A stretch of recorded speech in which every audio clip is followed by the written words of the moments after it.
Hello guys, what is up? My name is Dylan. Welcome to the Popcorn Podcast. This is episode number 96. As you guys can see, it's a little bit of a different setup we've got going on here. To my right, we have Mickey, longtime friend, collaborator, filmmaker. And to my left, we have Panwa, longtime friend, filmmaker, and collaborator. Two of my dearest friends and two people who are no stranger to the podcast. And essentially what's going to be happening in this episode is I'm going to be using and trialing this kind of new format, which I hope to take into 2026. And that is, of course, to do and to sort of revolve around the idea of film debates. In this debate, we are going to be basically cracking down on which era is better. Are old films better than new films, or are new films better than old films? Mickey is going to be arguing for why he thinks new films are better than old films, and Panwa is going to be arguing for why he thinks old films are better than new films. Now, the terms old films and new films is quite a broad sort of term. What exactly do we mean when we say new film, old film? So, for the purpose of this debate, we're going to define new films as everything from the year 2000 and onwards, and old films as everything before 2000. So Panwa is going to be arguing for the classics, the pillars and the foundations of cinema. The right answer. It's already begun. That's right. And Mickey is, of course, going to be arguing for why the modern era of filmmakers, whether that be independent voices or blockbusters, is superior. The more educated intellectual answer. Look at him making notes, punk bitch. Both of them are going to be stating two claims about their respective eras, and we're going to be doing 10-minute debates on each claim. So as you can see by the timeline of this video, you can see the different claims and the different time allocated to each debate. Guys, before we get into that, I want to ask, how did this whole conversation start in the first place? Because I heard that you guys got into an argument about this whole situation. I think we've gotten into a few small arguments over the last couple Started of around the months. same time as his claim that Sam Raimi's Spider-Man films were bad, which by the way, you're arguing for Sam Raimi technically in this debate. So. But like, can we just say like compare Sam Raimi to like John Watts? John Watts comes up later on in this fucking argument, but like, what the fuck? But that happened. That sparked their debate, right, about objectivity versus subjectivity in films. Sure. Yeah. And so you guys have fleshed that out. Now it's time for us to flesh out this other argument that's kind of been going on. Sure. Bottled up anger, bottled up opinions, bottled up victory about to be unbottled. Yeah, we've kind of been keeping it, we've been keeping all of our arguments, written down and prepared to finally, have this what I've been doing is I've just been like writing down stupid shit that Panwa says and then been ready to take him down on the podcast. That's right. Which, finally somebody's going to take down Panwa. So I don't really know what kind of Pan-Pacific bullshit Power Play is doing here, but I'm going to take you down. Let's see. This is going to be scorched earth, well, guys, motherfucker. as you can see, the competition has already begun, guys. So let's not waste any more time. Let's get straight into it. Okay. So Panwa, do you want to tell everybody what your first claim? What I wanted to say quickly before we start, and I don't know if you have any kind of starting words, which is, as a filmmaker, as a person, and I think we all should agree that we all want the future to be better. We all want what's to come to be better than what's come before. That's the whole point of living. But I firmly believe currently where we are in the climate of filmmaking and films, what has come before is informed us better, is more creative, whatever, but we should learn from that, and to ignore that and to think that is lesser than would be an ignorant take and would not help anyone progress into the future. And then the second thing, which I think we can all agree with, is that how I feel, the reverse of it, is what TV is at the moment, because TV is the best it's ever been. I already see Panwa backtracking on some arguments, you know what I mean? It's already being like, well, this is that, you know what I mean? Well, guys, like, man up and take up your claims, I'm about to actually mince this guy. I'm about to massacre him. Mickey, I'm going to send him crying. Any few words? I'm ready to give all of my words for when I destroy Panwa during the argument. Can you get some tissue for Mickey, please? I think it's a bit late for that, mate. All right, cool. We're gonna crack on. So Panwa, please. That's right. Can you state your first claim? So my first claim, in order to support the idea that older films are better, is that films by and large are worse off now, because film directors and filmmakers overall by and large are worse off now. Would you like me to start? Please elaborate. Okay, first of all, let's talk about the idea that there are more films and more filmmakers now than ever. And as a result, there are more inexperienced filmmakers than ever currently working out in the field. And as a result, the standard, when we talk about standard of directors and standard of films, the bar is lower than ever, because we have so many jackasses working on films that they don't know what they're doing. So it's clear to me, as it should be for any industry, that the more of something you have, the harder it is to make them all good. The more films you have, the more bad films you have. And yet somehow the amount of great films has kind of stayed the same. And to quote Syndrome from The Incredibles, because we have so many filmmakers out there at the moment, when everyone is super, no one is. When you have so many people claiming to be filmmakers, claiming to make great films, and thinking that they're all the next Martin Scorsese, you're never going to have people who are that special. And the ones who are going to have a much harder time getting through. Of course, you can make the argument that the truly special filmmakers will always shine through and rise above the mediocre, but my argument here is not for the lack of good filmmakers, it's about the drop in standard and quality. And that is something to be said in absolutely every walk of life. This is exactly the reason why restaurants are hesitant to franchise, why tailor-made clothes are more expensive, and why every major sports club or team has academies to filter out the shit and make sure that everyone who puts that jersey on is earned. And of course, you can say the exact same thing about judging quality through film festivals, through the awards, through the internet itself, and critics. But as Mickey actually said to me in a conversation, because Mickey's the film festival expert here, movies like Citizen Kane would not make it today because they might not even get seen because of the sheer volume of films being submitted. And that means that the jury every single person has to unanimously love Citizen Kane for it to be seen. And as a result, the sheer number of movies being made today not only drops the quality, but keeps the good ones from being seen. So to conclude the first point, directors and in turn films have lowered the standard because there are just more of them. Rebuttal. Right. There's a few things you've said over there that are just kind of objectively wrong. Objectively. And let's start with the last thing that you said, Yeah. that Citizen Kane won't get seen at film festivals because there's so many things submitted. That is true. Yeah. I stand by that. The reason Citizen Kane won't get seen by film festivals is exactly what supports my claim. It is because there are much better films nowadays than Citizen Kane. That doesn't mean that Citizen Kane, I stand by that. That doesn't mean that Citizen Kane existing doesn't allow these films to exist. But Citizen Kane in today's age is actually lacking at a lot of things that modern films do. First claim. You also said that basically many bad directors, it's actually like because there's many bad Because there's so many more directors, there are many more bad directors. Yeah, but the fact that there's so many more directors having more bad directors, that may be true. Yeah. But because there's so many more directors, there's also so many more good directors. Where? Everywhere. Where? Everywhere. The top guys are still the same. The top guys are... Yeah, go. Let's say film festivals, you gave that as an example. You used to get maybe 1,000 submissions to Sundance, and maybe one of them accepted was Citizen Kane, which that wasn't the case with that film, but let's say it was. And then now you get 10,000. The reason that Citizen Kane is not in is because out of those other 9,000, there's so many more that are really, really, really good. Okay, well, I think basically what Mickey is trying to summarize by saying is due to the sheer number of films being made today, yes, you're going to have more bad ones, but ultimately you're also going to have more great ones. And if you say that, then why are all of the top directors still the guys that were making movies 45 years ago, 50 years ago? That's not true. And also, when you said when everybody is super, nobody is super, that's just systematically not correct because you can have so many good directors and they can all be great. That doesn't, the fact that there's many bad directors has nothing to do with the fact that there's many good directors. What I'm saying is because there are so many more, it's harder to distinguish what is top, what is the very top. As you've said before, we had this conversation separately. It's harder to distinguish what's the very top, but what is and also the very top are still the guys who are making movies before the year 2000. Let me just say that. Well, could you not argue that the reason that is because they just plain and simple have more experience than everybody else working? But okay, so that's a great point. That if we were to compare like a younger Ari Aster who's made 4 or 5 films to a younger Martin Scorsese, this is perhaps more of an opinion thing, but I would say that a young Martin Scorsese first 4 or 5 movies would still be seen to this day. If those movies were to come out, they would be seen as more special, more unique, and more creatively daring than what Hereditary or Midsommar. And that's a matter of taste, of course, but yeah. No, but if we're comparing Scorsese to Aster specifically, Mean Streets to Hereditary, I don't know when was the last time you saw Mean Streets. Mean Streets pretty good. Mean Streets, that's not his first film, I don't think.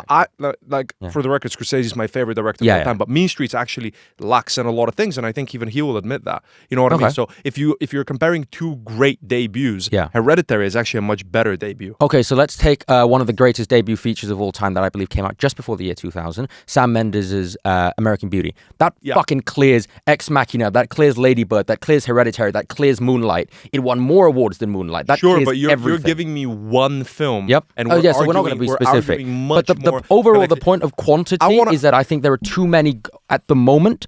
That's my opinion, and that leads to the bar being lowered in the same way that too many McDonald's makes McDonald's worse in quality. But you're basically saying that but what you're saying is it's like saying, oh, there's too many McDonald's, which is why food isn't good. But if you had too many of the best restaurant, then you're comparing two completely different things as well. You know what I mean? You can't say because there's many bad directors and the quality of film as a whole has dropped, because you also have many good directors. Also, the fact but those that good directors aren't good enough to counter the bad. There is a massive fault as well, because your claim is basically there are more bad movies because there are more bad directors. Yes, correct? That's right.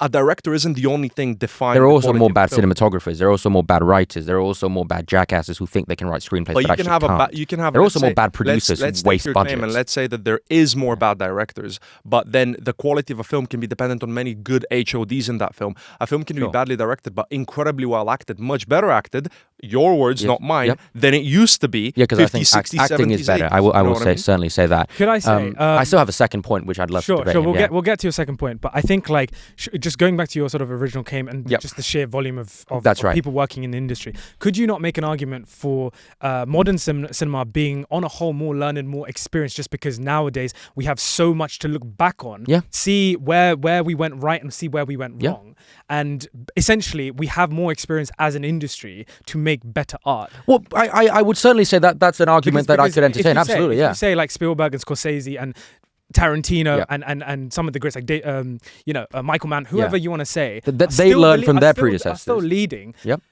In their time, they had the Kubricks and they had the Tarkovskys to look up to. So would you not say every single generation of films has those pinnacle films? So that's a great thing that I want to talk about. That actually no great director ever has been a traditionalist except for maybe Quentin Tarantino.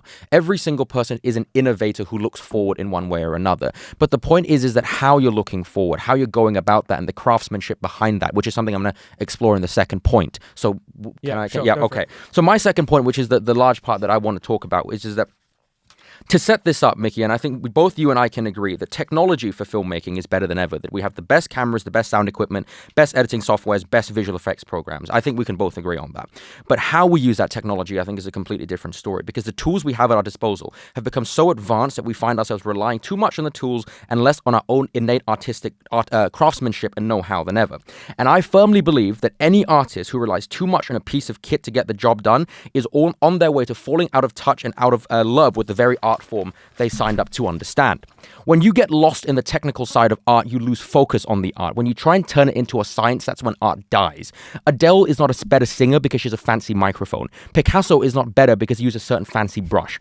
And so filmmakers are not made better because of the access they have to some fancy camera. That's why so many modern directors and proven directors are shooting stuff on iPhones and cheaper cameras, because they know deep down it's not about the kit they use, but it's about them and their learned experience and their hard work that makes a movie good. And in my opinion, and we can refute this, modern filmmakers simply do not have the depth of knowledge and craft and rely too much on tech. This is exactly the reason. In what way? Okay. How are you relying too much on tech to build the story? I'm not talking about writing. I'm talking about craft, so cinematographers too. Yeah, but we're talking about the quality of a film. Yes, that's right. Cinematography is only one part of that. And a director is someone who combines and unites every single department. But okay, their idea. Okay, go. Yeah. But I'm just not really understanding your point, because how is the quality or the tech side of a camera? How does that impact the film and the director's ability? Because when you have kit and you have equipment and you have crew who basically make the entire thing for you, it stops becoming handmade. The kit is much, you need a lot more knowledge as a director to work with the kit that you have nowadays than you did 30, 40, 50 years ago. I vehemently disagree, especially because both of us, I think the reason that we can make the films that we make is because of how easy it is to use certain kit. We could not shoot on film. We did not have the adequate knowledge to light for film. I disagree completely. We did not have the adequate knowledge to I agree work that with we that kind of shoot kit on film, but it's not right that we have the knowledge to shoot on an ARRI. An ARRI is an incredibly complex of course it is. We got 20 seconds. That you need. Okay. You need a specialist. Well, but the point for me is with regards to the advancement in technology. When I think of films of old times, when I think of old films by directors, I think of them as these handmade bespoke pieces, right? That's why I prefer going into St. Paul's than the Shard. That's why I prefer driving an old Aston Martin than a Tesla. Could I ask you a question? Yeah. Could you give me an example of any new piece of technology in the last that I think has been detrimental and has made films worse? That you think has made films better? In the last 20 years? In the last 20 years.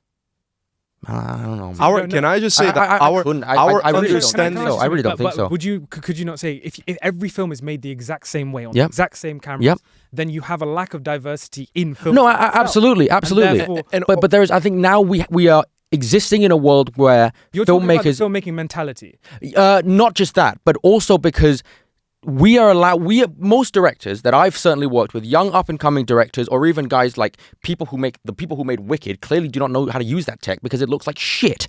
And now, if we compare older and newer technology, shooting on film versus shooting on digital, there is no better example of that than that whole like thing that's gone viral, where The Devil Wears Prada shooting on digital has already made it look completely way less artistically well made and well crafted. And there's so many videos about why films now don't look as good, don't feel as good, why stories don't feel as real as they used to, and every single one of those things traces back to a lack of understanding of technique, craft, and an overuse of technology. Okay, I think we got to wrap up there, but Mickey, I'll let you finish on your last point. Can I just refute on this one? Is the fact that Panwa says, a lot of the filmmakers that we know and we work, a lot of their stuff, they rely too much on technology. Yes. That's why it doesn't look good a lot of the time, because you actually need a lot more knowledge to understand this technology, to know how to work with it, because there's so many more options, it's so much more complicated. You need a much bigger understanding of the craft, because if you did a film in film specifically 35 millimeter is very complicated to work with. And to this day, still the best way to shoot. The entry of actually understanding tech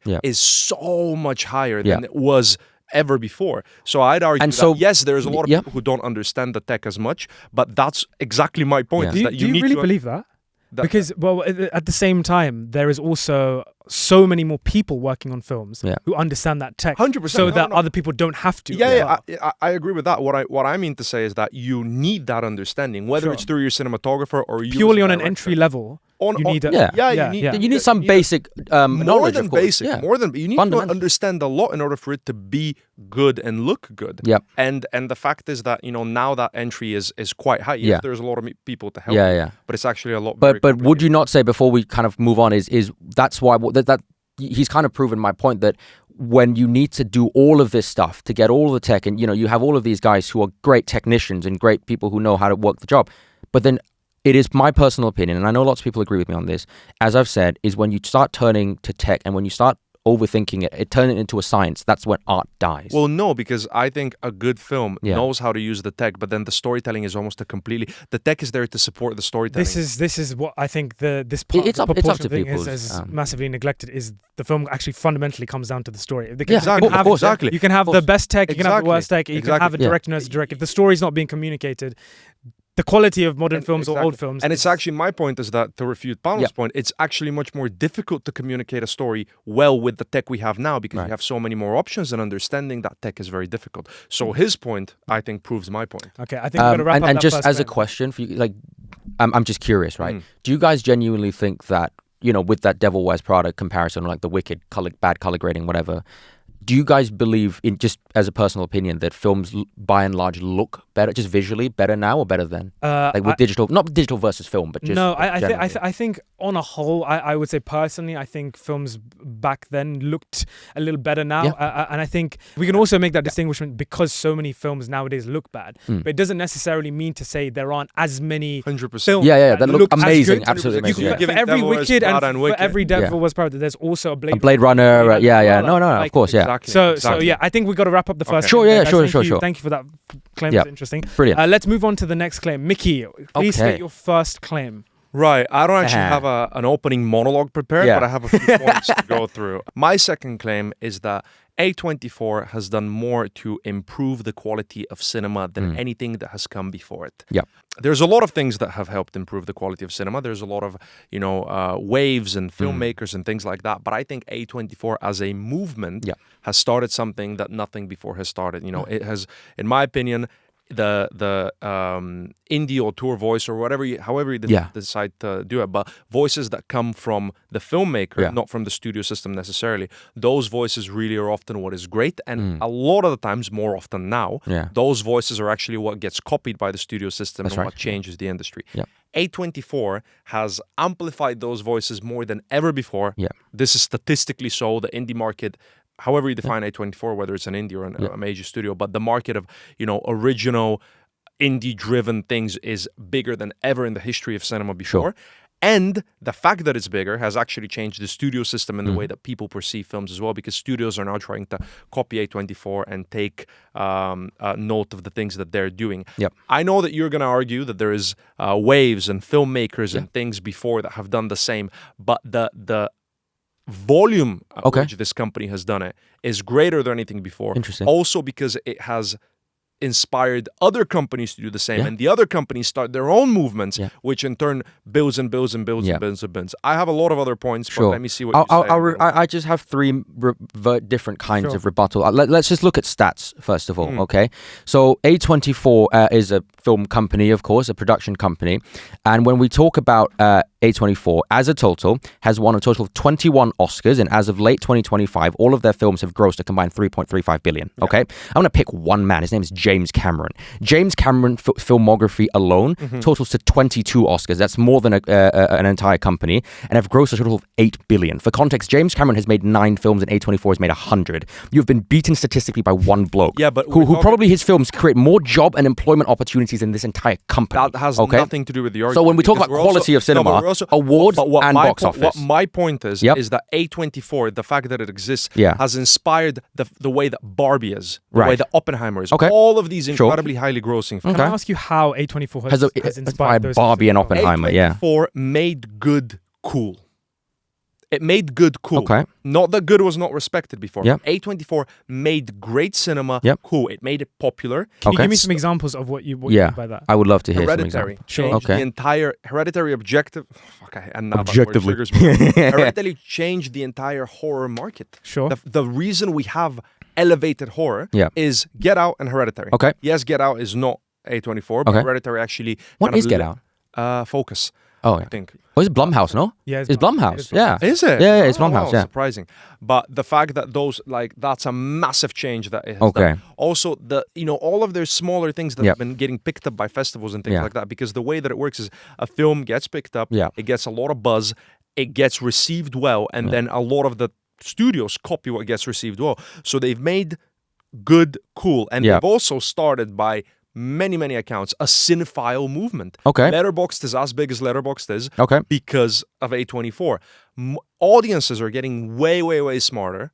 Audiences also expect better and better films. So because audiences expect better and better films, studios and things that have bigger budgets, things like Avatar, are bound to follow in the footsteps of what audiences already want, which is A24. Before we get to, because obviously your claim is that A24 has improved the quality of cinema as a movement more than ever before. I have my own answer of what has, but before we get there, can we just quickly discuss, perhaps just, the three of us, about what I believe are some of the detrimental effects that A24 has had. Interesting. So before A24 came into recognition, I believe that indie films were just that. Independent films made up by up-and-coming directors, but now A24 has successfully established itself as a brand of independent cinema, the brand of independent cinema, and therefore it is able to establish and maintain a standard of quality for the films that it puts out, which is great. But that isn't the purpose of independent cinema for me. A few years ago, you would find tons and tons and tons of videos on YouTube of people teaching you how to get the A24 look, how to make the A24 feels. Directors would try and make films that were inspired by the likes of Hereditary and Lady Bird because they feel that is what would get them seen more in the independent cinema space. But independent cinema to me is all about not copying. It's about being groundbreaking. It's about being progressive. And because A24 now has almost a monopoly on independent films, it's basically turned into a studio itself, funding $100 million movies like Civil War. It has become the very thing it set out to overcome, in my opinion. It has become a studio and a brand like a Marvel or a Star Wars. And in order to create that kind of reputation, it needs to maintain a certain standard and a certain characteristic of what films it invites. But unlike the actual big boys that make the money, it is still masquerading as this independent production house. And as a result, in my personal opinion, it has somewhat turned independent cinema into another brand, like a superhero movie. I agree with that, but that's not the argument. The argument is that A24 has improved the quality. Cinema. Yes, exactly. So let's talk about those films. Before A24 has improved the quality of cinema more than anything that has come before it. Correct. Correct. Okay. So are you talking specifically production companies or because we movements, movements, films, directors, individuals? Because I would think already James Cameron has already beat the shit out of A24. The invention of like talkies would have improve the Of course. Okay, I guess I mean more in terms of the impact that it's had on our culture. The value of storytelling, things like that. Not obviously sound and color. Yeah. I'm excluding things so like sound. Can I just can I respond to this please. question? Yeah. Because yes, sure, I think A24 is a studio now. Yeah. I'm not arguing against Do you not think it's become the snake that's eating its own tail? No, I think the fact that it's a studio is actually great. Okay, why? Yes, I do.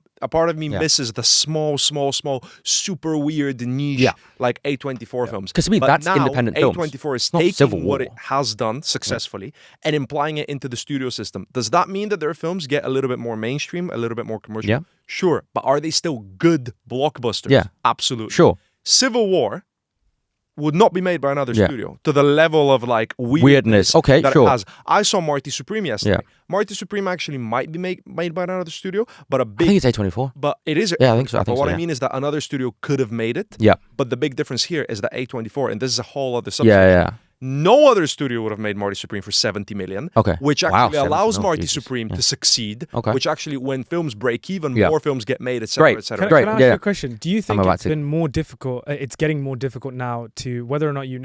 Let's pretend you don't know the film is made by A24. Yeah. Do you think it's on a whole become more difficult to tell whether or not a film has been made by A24? 100%. Yeah, I agree. But that has nothing to do with my argument because then, I would say, yes, there was a time where all A24 films were good. Yeah. Now is not that time. But my point is that A24's movement has started this. Okay. Barbie, like Warner Brothers making Barbie the way it made Barbie, I'm telling you, that is influenced because of the films that came. So real quick, before we wrap up, I just want to give what I think is my opinion, the thing that has done what he has said, which is upgraded and elevated the quality of cinema more than anything. I want to refer to the new Hollywood generation of directors, and I talk of Francis Ford Coppola, Martin Scorsese, George Lucas, Brian De Palma, Steven Spielberg, and others. They were in many ways what A24 set out to do, but they actually accomplished. Strong independent voices coming together and working off of one another. Filmmakers who changed the game and improved it forever. I don't need to list the accolades from them because one of them directed The Godfather and one of them created Star Wars, and two of them are in contention for the best director of all time. And what's more important about this is one simple word that A24 has yet to accomplish, and I do not believe it has accomplished. Longevity. How can you compare? A movement. Yeah, but how can you compare those filmmakers? So the whole point of A24 is to birth new filmmakers. Yeah, and those guys were the new filmmakers that the studios allowed and gave money to make movies. Every generation of cinema has its new wave of filmmakers. Right, so our generation, most of them came from A24. Yeah. Barry Jenkins, Greta Gerwig, Ari Aster, Robert Eggers. These are kind of like the Spielbergs or the George Lucases of today. But the reason I would highlight these guys as better, and I mean, one of them created Star Wars for heaven's sake, but the reason I highlight them as better is because they are still making movies 40, 50 years later, longevity now that trump anything that A24 can make. Martin Scorsese's best film in his 80s is better than the best of A24. Wolf of Wall Street clears Moonlight, okay? Silence clears Everything Everywhere. And the reason I say this is because A24, 12 years old, okay? It's 12 years old, and it's already morphed into a studio. These guys have still been able to maintain a certain level of artistic independence and creativity. None of this goes against my point. He's arguing that A24 and they have done more, also upgraded. Okay, so on to our third claim. Panwa, can you give us your second and final claim of the episode? My second claim is that I believe, by and large, the quality of spectacle films have dropped in the modern day since the introduction of CGI and general tech advancements that put more of a lid on practical filmmaking. Yes. Okay. Any rebuttals? No, am I good to just go? This will be much quicker.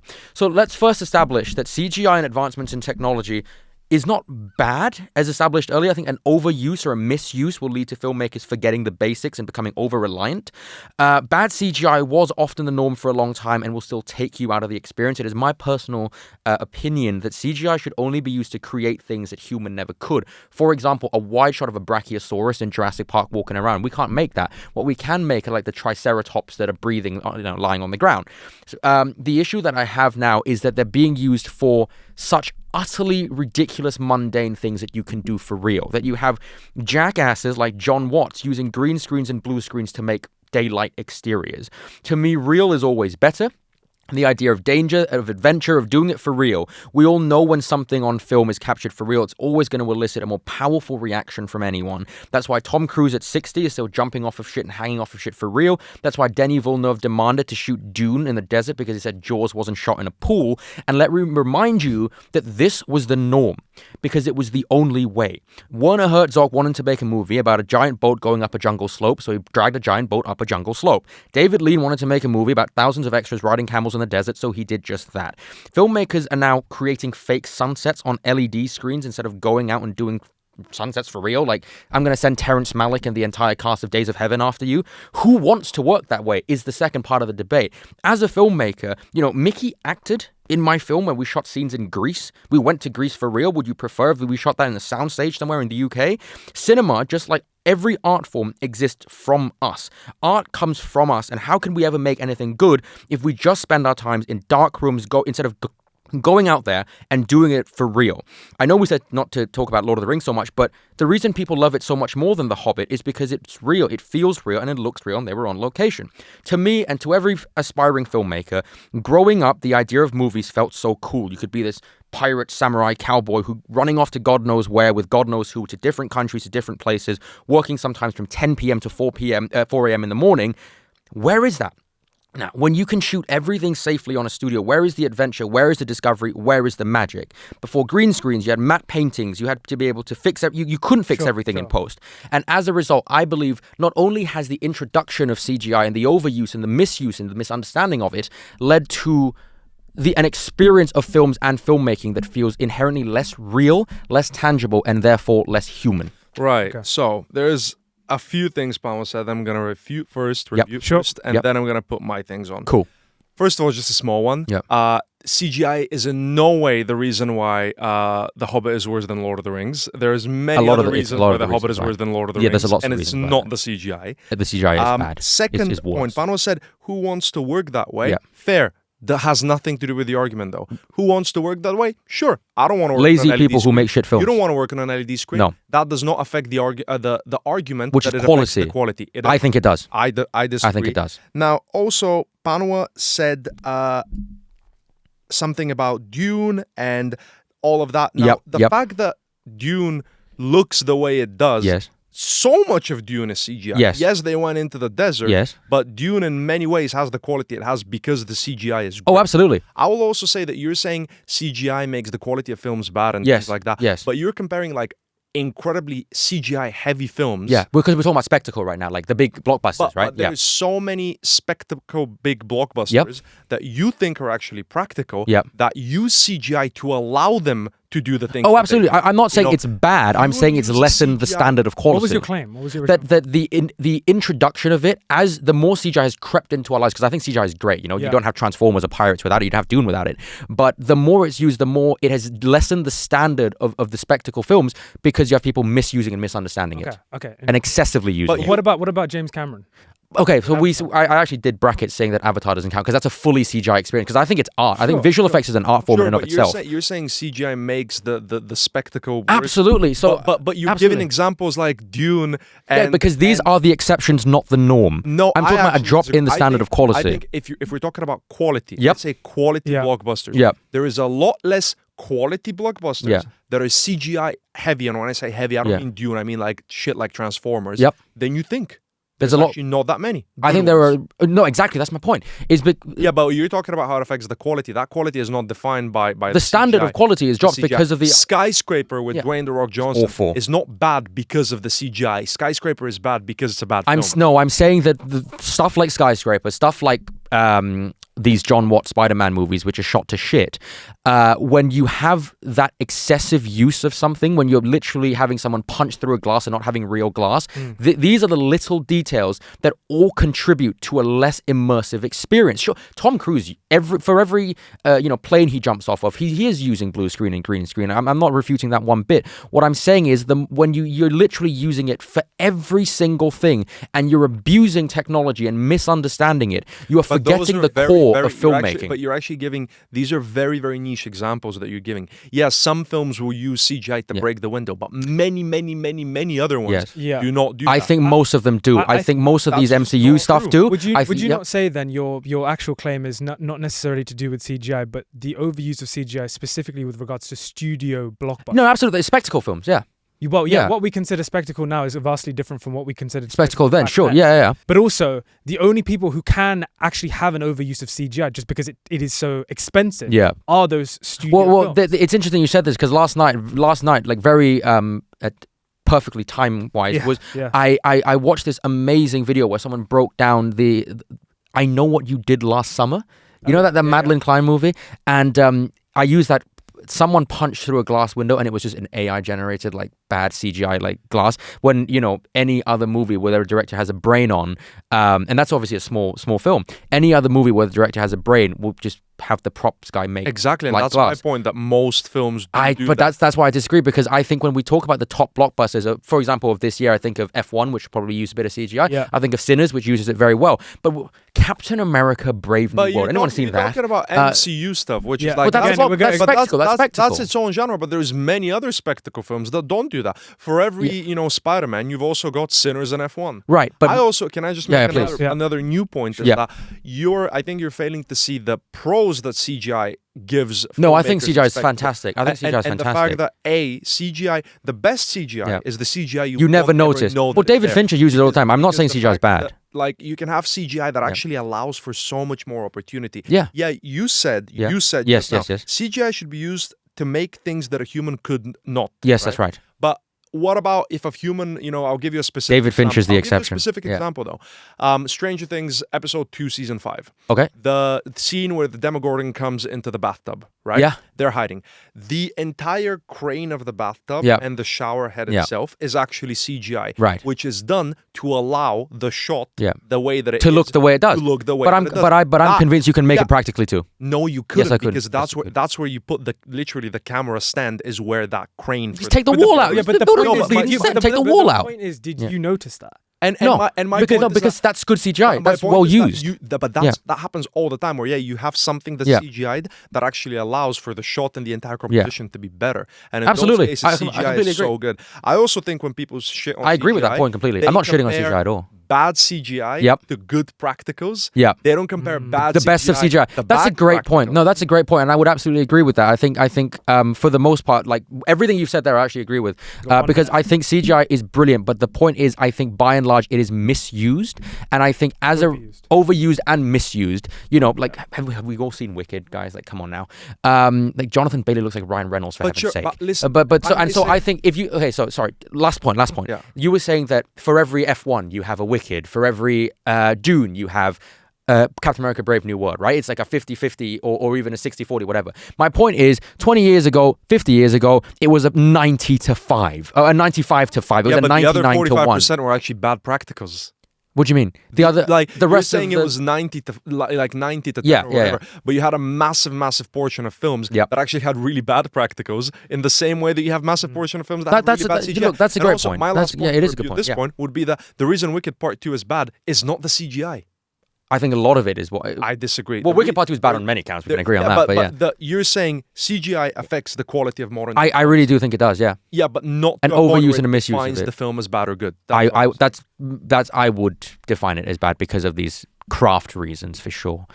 But that's up to the audience. You guys have your own opinions. Well, I think with regards to this claim, just to wrap this segment up very quickly, I think we can potentially both come to an agreement that the best spectacle films are the ones that have the marriage between CGI and That's right. That's right. Yes? Yeah, that's 100%. Right, cool. Let's move on to that. Brilliant. Mickey, can you give us your second and final claim of this debate? Yeah, my last claim, for which I now understand, having seen the structure of this, maybe I should have prepared a little monologue, but let me freestyle this, is that the peak of a great modern film is higher than the peak of a great older film. Mm-hmm. Okay. What I mean by this, the way I phrased it initially, was that great modern films do everything that great old films do and more. Okay. And I think this second way of phrasing it actually hides a lot of my argument, which is that, we talk off camera a lot about how I think, personally, I don't know if you guys agree, but I think nowadays we at least understand cinema much better. And I think because we understand cinema much better, we can take that understanding, the things that have come from the past, execute that, and add more to it. Okay. You know, I think audiences are smarter, so audiences expect more things. You know, we speak a lot about, you know, classics, let's say like Citizen Kane or anything that, you know, John Ford has done or Orson Welles or anything like that. Those films are good, and those films, the reason that those films are great and the reason that we have what we have today is because of those films. But my claim is that those... built on them. But my claim is that great modern films take everything that those films do, oftentimes, obviously I'm generalizing, but oftentimes, and add more because audiences expect more. So when you say more, I'm curious what you mean by that. Like, just more, generally. you can talk about tone, characters, plot, themes, depth, a lot of these things. Obviously, I'm not saying every film has better characters than they did in every film, but as a whole, I think it's a thing. And I think that there's a lot of things that were revolutionary when they came out and are still great, but those things have become so common now that they've even become cliche. You know, we talk a lot about the greatness of Citizen Kane. I know you love Citizen Kane, but Citizen Kane, two of the things that people really praise it for back at the time. I love Citizen Kane for the record, but Citizen Kane, two things that people really praise it for are its like nonlinear structure and its use of sound design as well. Things that now are so common that we, you know, experience them without any sort of like newness to it. Almost have become cliche. I have a lot of other arguments, but I'd love to see hear your rebuttal. I've been more specific about a film to film sort of comparison. One of the first things I did actually was just when we talk about the best, right, peak of old films, I did use Best Picture nominees. I picked a random year, and I'm sorry, I actually picked a really bad comparison for your, I mean, I'm really going to destroy you here, unfortunately, and it wasn't my intention with this. I compared 1975 to 2005, which is like notoriously one of the worst years for Oscar films. The 1975 Best Picture winners were One Flew Over the Cuckoo's Nest, Barry Lyndon, Dog Day Afternoon, Jaws, and Nashville.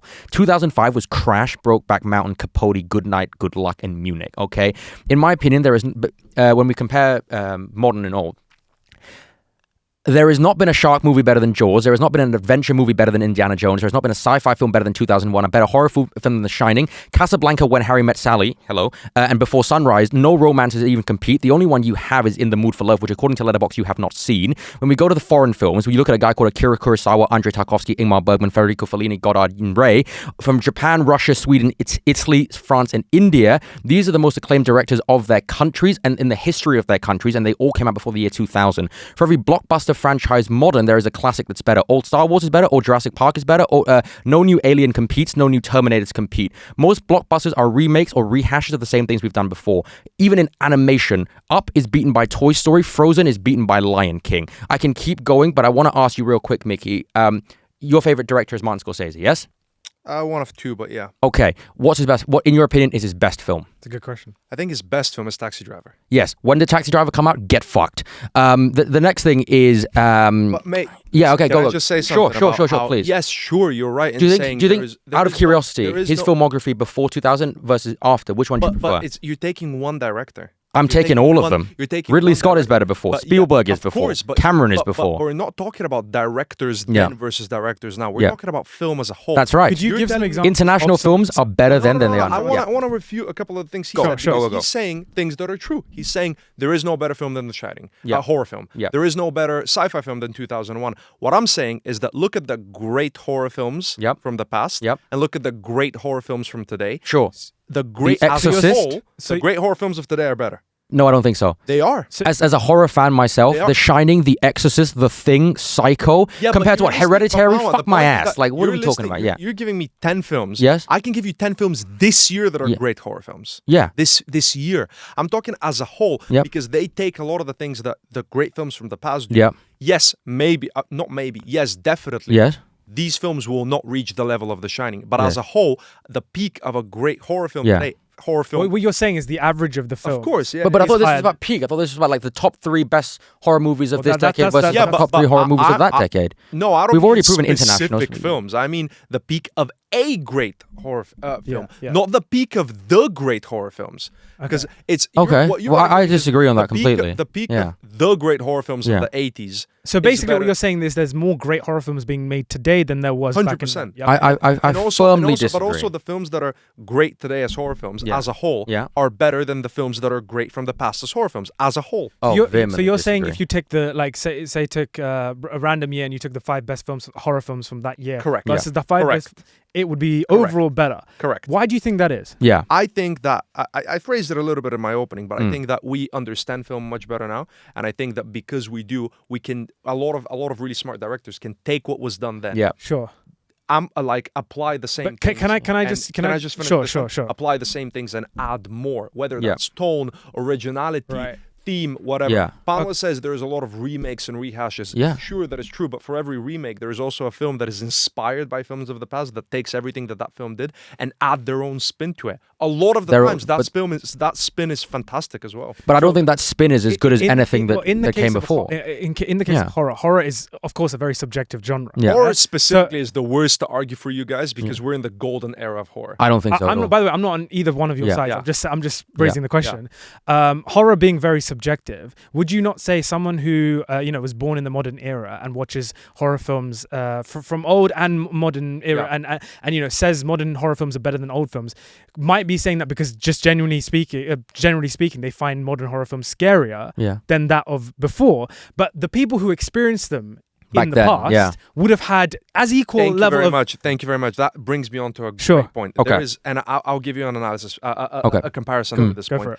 There was a review that came out in Sight and Sound, the magazine, that was like very critical of a low budget film. And then the next time that the issue came out from Sight and Sound, there was an article that explained budget needs to be taken into account when you are arguing films because of course, you're not gonna compare like a low budget 50K film to Dune because they have the capability to do so much more.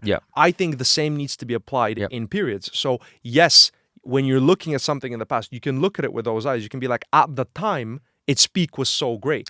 But when you compare it to now, you need to. But do you seriously believe a higher budget makes a better film? No. I just think all I'm saying is I do not believe that at all. All I'm saying is you need to separate them when you critique them because they're almost different sorts of experiences. In the same way that you need to separate films from different eras when you critique them because you can take Breathless like Godard, right? That film is absolutely fucking revolutionary at the time. Now, everything that it did at the time is like so common ground that it's cliche. Right. Sure. So, and we look at those films, we have to, yes, what you're saying. So it's basically about relativity. Like, yeah, exactly. Okay. So can we, where it comes from. I'm just going to, one minute. There's so much nostalgic value that we measure these things. I would like to close out my argument basically in something that I'm sure Mickey would like to discuss as well, which is that, we've talked a lot about objective qualities, comparing movies to movies and stuff like that. Let's talk a little bit about story and themes. And because of course the argument can be made that in the time that we're in now, you can talk more openly about and explore themes with a little bit more depth.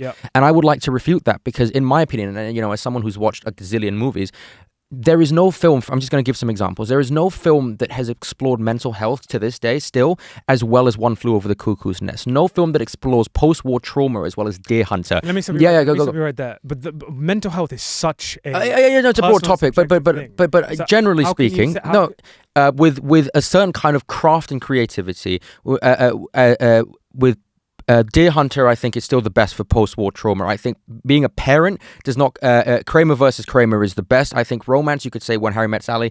Rivalry, you could say Amadeus. And structurally, the great film. Because that's the bloody argument, is it not? That the peak of these movies is the best ever? What I'm arguing is that you can have so many great films that explore mental health in such more nuanced ways than you did back then. You're giving me one from the past that is... I'm giving you the best one. That's what the argument is about. We're going to bring this claim to a close right now. Okay. Just one final question to you both. At the top of your head, give me 3 of the best films pre-2000s. Okay. 3 of the greatest films post-2000s. Easy. I'm going to go with The Godfather, 2001: A Space Odyssey, and Citizen Kane. Okay. Mickey? I'm gonna go. I'm curious what he's going with. I want to give like 3 good ones. I made a list. I'm gonna go with The Lord of the Rings. Lord of the Rings. I'm gonna go with Lord of the Rings. I'm gonna go with Whiplash. Wow. Okay. And I'm gonna go with. I was gonna do a second Chazelle film, but I'm not gonna do it. And I'm gonna go. Should I do a really recent one? I'm gonna go with One Battle After Another. Okay. Cool. Okay. Great. Well, guys, Minced by Francis Ford Coppola. I'm sure we could have gone on forever. Yes, we really could. But let us know in the comments below. For the purpose of this Yes. debate, we're gonna have to wrap this up right now, guys. super interesting conversation. I'm sure we all still have a lot more to add to it. Yep. But it's been fun. How was that? It was fantastic. Virtual handshake to end. We're now friends again. Yeah. Yep. But guys, do of course let us know what you think in this conversation, in this debate, whether or not you're your team old films, your team Panwa, or your team new films, team Mickey. Of course, it's not as simple as that, but do feel free to leave your comments and your thoughts down below. Thank you very much for watching. Be interesed to hear more. But thank you, guys. That was great. Pleasure. Thank you, audience, for entertaining the two most unnecessarily opinionated people on the planet. But, Yo, guys, we're going to wrap up there. Thank you so much for watching. Thanks for listening. And we will catch you very soon in the next episode. Yeah. Cheers. Peace.